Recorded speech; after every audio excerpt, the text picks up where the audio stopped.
What's up, guys? Graffiti here, and today I want to talk to you guys about the Batman. Yes, after a decade, we finally got another solo Batman movie, and this one in particular has gone through a whole bunch of different shit. Like, this was supposed to be a movie about Ben Affleck's Batman versus Deathstroke originally, and now it's turned into a whole nother thing. But it is finally released after the trailer came out like what feels like 2 years ago. The movie's finally released, and in my opinion, this is the best Batman movie that we've ever gotten. I still think The Dark Knight is a better made movie, but as far as a Batman film, this one is the best one we've ever gotten in live action. Now, I will be discussing spoilers, so if you have not seen the film, you might want to stop now and come back after you've seen it. Or if you don't care about spoilers, then that's fine too. But yes, The Batman. This is a movie that actually centers around Batman himself and not his villains. And that's why I feel like The Dark Knight isn't as good of a Batman movie as this is because Batman basically takes a backseat to the Joker. Where in this movie, it feels completely about Batman. I was surprised how much Batman they actually showed in this film. Bruce Wayne is actually barely in it, which I'm okay with. Speaking of that, let's talk about the actual characters themselves. We have Robert Pattinson playing Batman now, and I'm not gonna lie, when he was first cast, I thought this was a terrible casting choice. I only got the Twilight guy because, that's what everybody knows him as. Twilight Boy, sparkly gay vampire man. But he actually wasn't a bad Batman in here. I think he's actually a really good Batman. In my opinion, I still kind of prefer Ben Affleck's Batman, but I think Robert Pattinson definitely has the potential to pass him. I really loved his Batman, actually. The way he just moves and the way he carries himself just with his chest all out while he walks towards criminals. And it was so fucking cool hearing his boots just hit the ground as he's walking towards criminals and how he uses the shadows to kind of scare his criminals. Where all I have to do is look at the shadows and they think, oh, the Batman's gonna come out any second. And then they just run away. But Ben Affleck and Robert Pattinson's Batman are two completely different Batmans. Ben Affleck's Batman is more of, the supernatural kind of route where he's been with the Justice League and he spotted supernatural beings before.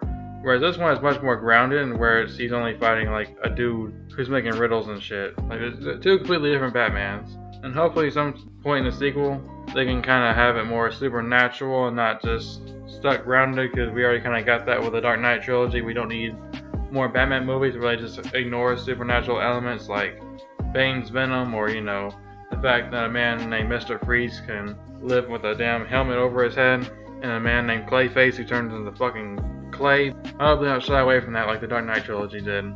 I still love the Dark Knight trilogy, but as far as Batman movies, I feel like we can do better. I feel like as far as live action, we've never been able to really hit a high bar for Batman films. Like, Dark Knight is great, but as far as an actual Batman movie, he looks pretty weak. Robert Pattinson is really good in the role. I still don't buy his Bruce Wayne.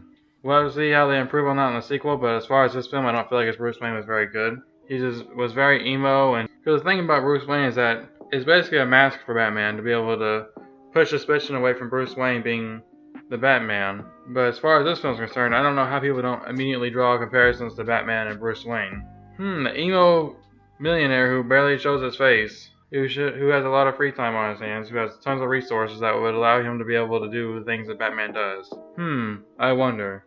So, I think that's a little bit of a problem with his Batman, but we'll see how they improve on that in the sequel. I get that was kind of intentional that he's still early on, he hasn't learned how to hide himself yet, but either way, I still think his Batman was pretty good. He was very cold as far as he's just walking towards criminals very slowly. And he's kind of like Michael Myers, where he just slowly walks towards them and then he still ends up catching his victims. He's just so scary, which I like that they do that with the Batman. As far as the other characters, I thought the Penguin was pretty entertaining. He was pretty funny. I like Collin Ferrel did a great job as the Penguin. At first when I seen his look, I thought it looked pretty stupid. It looked like he had a bunch of clay under his chin. I was like, this looks a little goofy. And they try to put scars around his face to kind of match with the makeup under his chin to make him look a little fatter, more like kind of deformed, sort of like a penguin.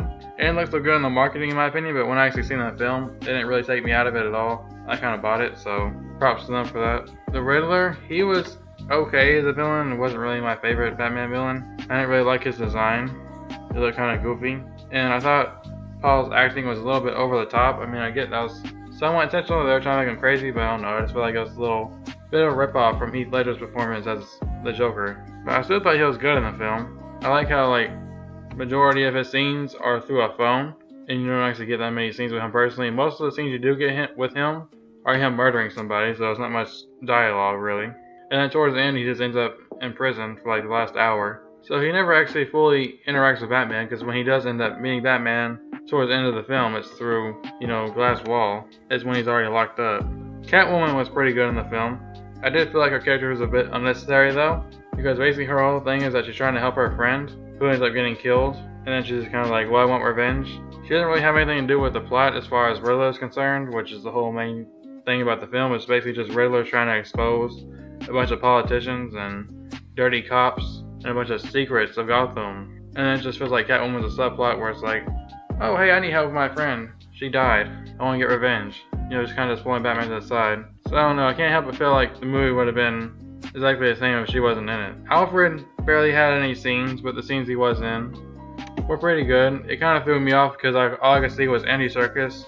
I never really seen him as Alfred, so I don't know if it's just the casting choice wasn't there or he just didn't have enough material. I don't know, but anytime Andy Serkis was on screen, I couldn't see Alfred. I just seen Andy Serkis. And as far as Jim Gordon, I still think Gary Oldman's was better, but he was cool too. Jeffrey Wright. I liked his relationship with the Batman. I really bought it, where he's always trying to stick up for Batman when all the other cops want him far away from them as possible. And as far as the actual movie goes, I feel like the music and cinematography were absolutely fantastic. There's so many gorgeous shots all throughout the film. And you really notice it when you see all the other comic book movies that come out nowadays where the cinematography feels like just an afterthought. Here it really feels like they're really trying to just get these beautiful shots throughout the film, and I really appreciate it. And the music was always spot on throughout the film. There wasn't any music that really took me out of the film. And if I had any negatives, I'd say the movie was a little bit slow. It didn't need to be 3 hours long. And I feel like the runtime was justified. I feel like they could have trimmed some things down. Because, it's great for the first viewing, but when you go back and try to rewatch it, I feel like it's going to be a problem because it's 3 hours long and a lot of it's not really something that's going to keep your attention for the entire runtime. So as far as rewatchability, I don't feel like it really has it. I'd have to say my favorite scene in the movie is either the Penguin and Batman chase scene, although I do have to wonder how many people died because of Batman trying to interrogate the Penguin. You see all these huge explosions going on, and when I see it in the trailer, I thought they were over in some kind of disclosed location away from civilians, but nope.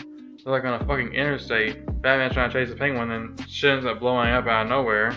All these fucking big ass trucks start blowing up, and then Batman comes out of nowhere at the Penguin. And I was getting up and wonder how many innocent people died by that, but anyways, it was still a cool chase. It was very intense seeing the Batmobile chasing Penguin in the rain, and then they're driving down the interstate, about to hit somebody head on. And then I also really enjoyed the scene where the guy had the bomb around his neck, and then they're waiting for the Batman, then he shows up, and the Batman is absolutely crazy, because the bomb ends up going off on this guy. And instead of running away, the Batman just gets more in his face. I'm like, dude, what are you doing? It's about to fucking explode. Why are you getting so close to this guy? He's like, never scared at all. Batman's pretty ballsy in this movie. Yeah, both those scenes were pretty intense. The movie does a great job at really exploring the brutality of Batman. Mostly at the end, I really enjoyed the ending when he was being the living shit out of the Riddler's goon, which I have to question. Will that mean people really follow a guy and then end up dressing up as him and then going and trying to shoot at people? Like, how many people would actually do that? He only had like 500 followers, so you're telling me those many people would actually go? He had a good little army with him. I can't help but wonder how many people would actually have gone through with that. I don't really find that very believable, but I don't know. I kind of like how the movie was kind of exploring the whole thing of, oh yeah, well, what if somebody used their social media presence for, terrorist acts?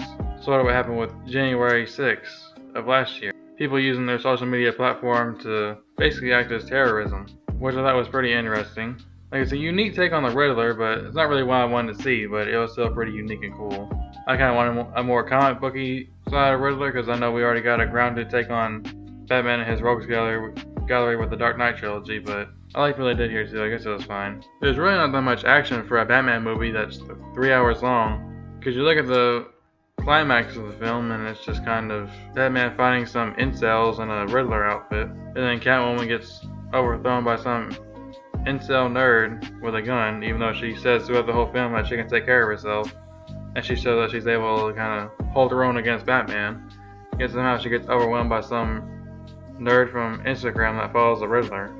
So I didn't find that part very believable. And suddenly she needs help, and then Batman's like dangling, about to fall, and then we're supposed to believe he's actually in danger for some reason, because he got shot in the chest with a shotgun. I don't know why he didn't just pull himself up the whole time, but whatever, I guess. But yeah, the pacing's a little slow, so I can see a bunch of children going to see this movie and being absolutely bored out of their mind. Do not take your children to go see this film. this is a Batman movie for adults, not for your fucking 8-year-old. Little Timmy is gonna fall asleep watching this film. He's gonna complain how boring it is and how he wants to go watch Paw Patrol or The Avengers. So don't go take him to see this. He's gonna be bored out of his mind.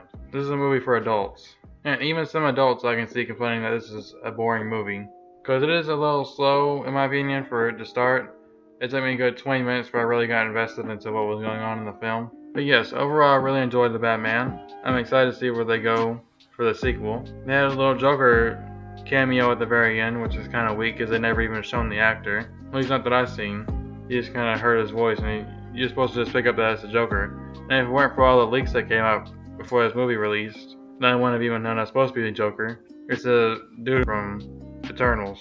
Droog, or whatever his name is from Eternals, is supposed to be the Joker now. So I'm guessing they're going with Joker for the sequel, or maybe Court of Owls, or Mr. Freeze. I don't know, guess we'll have to see. But yeah, what did you guys think about The Batman? Do you think this is the best Batman movie, or do you still like The Dark Knight better? This trilogy definitely has the potential to surpass The Dark Knight trilogy as far as better made Batman movies. So the next couple ones are really good. But yeah, I hope you guys enjoyed the review, and I'll see you guys later.